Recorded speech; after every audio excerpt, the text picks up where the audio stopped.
প্রিয় সুধী, ইলশিগুড়ি বৃষ্টিস্নাত এই দিনে ওয়ার্ল্ড নিউজের নতুন পরিবেশনা অফিসে ভালো বস হওয়ার কৌশল বিষয়ক অনুষ্ঠানটি আপনারা পৃথিবীর যে যেখান থেকে শুনছেন বা দেখছেন, আপনাদের সবাইকে একটা প্রীতি শুভেচ্ছা জানিয়ে শুরু করছি। আমি মোহাম্মদ মনিরুল ইসলাম। প্রিয় দর্শক শ্রোতা, আপনারা প্রায়শই একটি কথা শুনে থাকেন যে অফিসে বস যদি ভালো না হয় তাহলে কর্মপরিবেশ যেমনি নষ্ট হয় তেমনি কর্মদক্ষতাও হ্রাস পায়। আর এই সমস্যাটির সমাধান খোঁজার জন্য কর্পোরেট ওয়ার্ল্ডে কর্মরত মানব সম্পদ বিভাগ ও ব্যবস্থাপনা বিভাগের দক্ষ কর্মকর্তার সাথে কথা বলে তাদের অভিমত অনুযায়ী আমরা আজকের অনুষ্ঠানে আপনাদের জন্য সাজিয়েছি। প্রিয় দর্শক শ্রোতা, তাহলে চলুন আর দেরি না করে আমরা মূল আলোচনায় ফিরে যাই। আপনি অফিসে একজন ভালো বস হওয়ার চেষ্টা করছেন, কিন্তু আপনি জানেন না আপনাকে কি কি বৈশিষ্ট্য থাকা প্রয়োজন অথবা কি কি বৈশিষ্ট্য আপনাকে পরিহার করতে হবে। আসুন তাহলে আমরা জেনে নেই যে কোন বৈশিষ্ট্যগুলি আমরা পরিহার করলে আমরা অফিসে প্রত্যেকে একজন ভালো বস হিসাবে বিবেচিত হতে পারি। ভালো বস হওয়ার জন্য আপনাকে সর্বপ্রথম যে অভ্যাসটি বা যে বৈশিষ্ট্যটি পরিহার করতে হবে সেটি হলো কোনো কর্মকর্তা কর্মচারীকে অসম্মান করে কথা না বলা। প্রিয় সুধী, আপনি যদি কোনো কর্মকর্তা কর্মচারীকে অর্থাৎ আপনার অধীনস্থ কর্মকর্তাকে আপনি অসম্মান করে কথা বলেন তাহলে তিনি মানসিকভাবে কষ্ট পান। আর একটি কথা আছে, সুস্থ দেহে সুস্থ মন, অর্থাৎ মাইন্ড বডি রিলেশন বলে একটা ফিলোসফিক্যাল কথা আছে। সুস্থ দেহে সুস্থ মন। আপনার মন যদি খারাপ হয় তাহলে দেহ সুস্থ থাকবে না, তেমনি দেহ সুস্থ হলে যেমনি মন ভালো থাকে না। তাই এই দুটোটার কম্বিনেশন ঠিক রাখার জন্য আপনি কোনো কর্মকর্তাকে, আপনার অধীনস্থ কোনো কর্মচারীকে আপনি অসম্মান করে কথা বলবেন না। আর যদি অসম্মান করে কথা বলেন তাহলে তাদের কর্মদক্ষতা দিনে দিনে হ্রাস পাবে, আপনার অফিসে কর্মপরিবেশও নষ্ট হবে, আর আপনাকে সবাই একটু নেতিবাচক দৃষ্টিতে দেখবে। দ্বিতীয়ত যে বৈশিষ্ট্য আপনার থাকতে হবে সেটা হচ্ছে পরামর্শ সহিষ্ণুতা। ধরুন আপনি কোনো একটি কাজের বিষয়ে আপনি কোনো আপনার ওপিনিয়ন দিলেন, আপনার মতামত দিলেন। এখন আপনার মতের সাথে অন্য যারা মতামত প্রদান করবেন আপনার মতের সাথে খুব মিল থাকতে হবে, ব্যাপারটি কিন্তু সেরকম না। তাই যদি অপরের মতামত তথ্যবহুল ও আপনার অর্গানাইজেশনের গোলস, অবজেক্টিভ, মিশন ভিশনের সাথে সামঞ্জস্যপূর্ণ হয় তাহলে অবশ্যই আপনি আপনার অধীনস্থ কর্মকর্তা কর্মচারী অভিমতটির ব্যাপারে সম্মান প্রদর্শন করুন। এতে আপনার পরামর্শহীনতা বাড়ার ফলে অফিসে আপনার জনপ্রিয়তা বৃদ্ধি পাবে এবং আপনার অফিসে কর্মদক্ষতা বৃদ্ধি পাবে। পরবর্তীতে আপনার যে বৈশিষ্ট্যটি পরিহার করা উচিত সেটা হলো স্বেচ্ছাচারিতা। দেখা গেল আপনি অফিসে কিছু নিয়ম কানুন করলেন, সেই নিয়ম কানুনগুলো আপনি পালন করেন না, অথচ আপনার অধীনস্থ কর্মকর্তা কর্মচারীকে আপনি পালন করার জন্য খুব জোরসোর প্রচেষ্টা চালান। এই বিষয়টি আপনাকে পরিহার করতে হবে। যে নিয়ম কানুন আপনি পরিহার করতে পারেন না সেই নিয়ম কানুন আপনি আপনার অধীনস্থ কর্মকর্তাদের উপর চাপিয়ে দিতে পারেন না।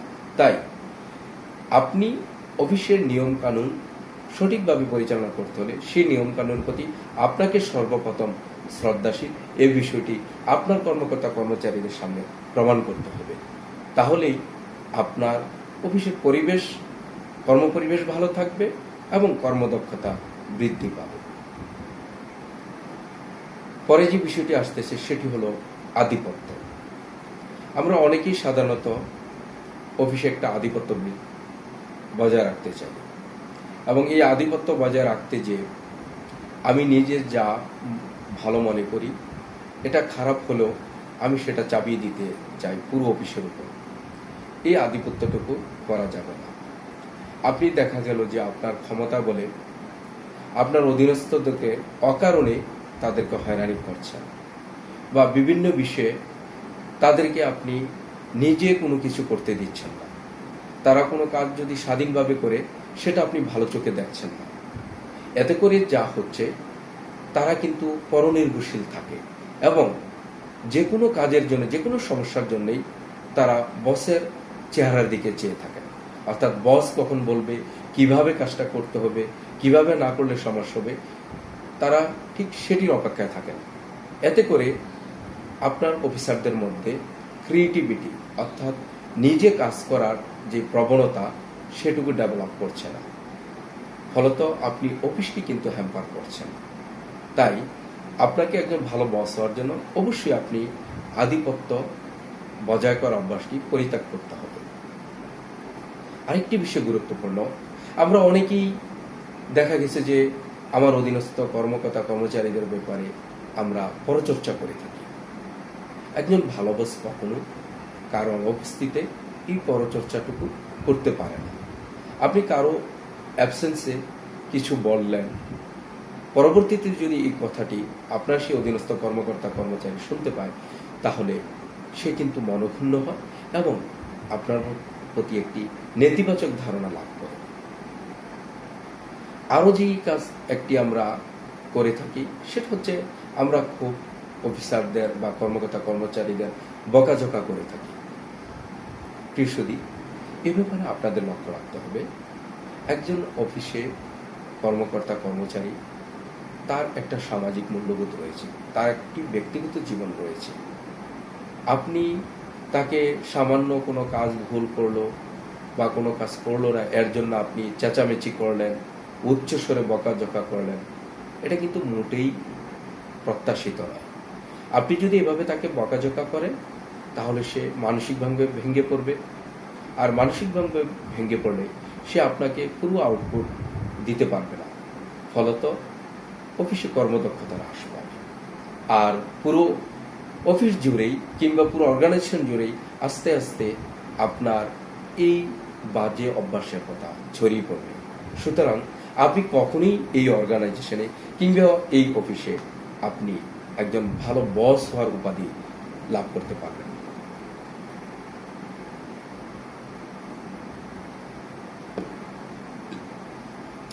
আমরা আরো একটা জিনিস করি, সেটা হচ্ছে অন্যের কৃতিত্ব চুরি করি। অর্থাৎ আমরা দেখা গেছে যে আমার অধীনস্থ কোনো কর্মকর্তা কর্মচারী একটা ভালো আইডিয়া দিল, একটা কাজের ব্যাপারে, একটা প্রজেক্ট পরিচালনা করার জন্য আমাকে একটা নতুন ক্রিয়েটিভ একটা থট দিল, কিন্তু এই থটটি আমি আমার সিনিয়রের কাছে আমার থট বলে চালিয়ে দিলাম।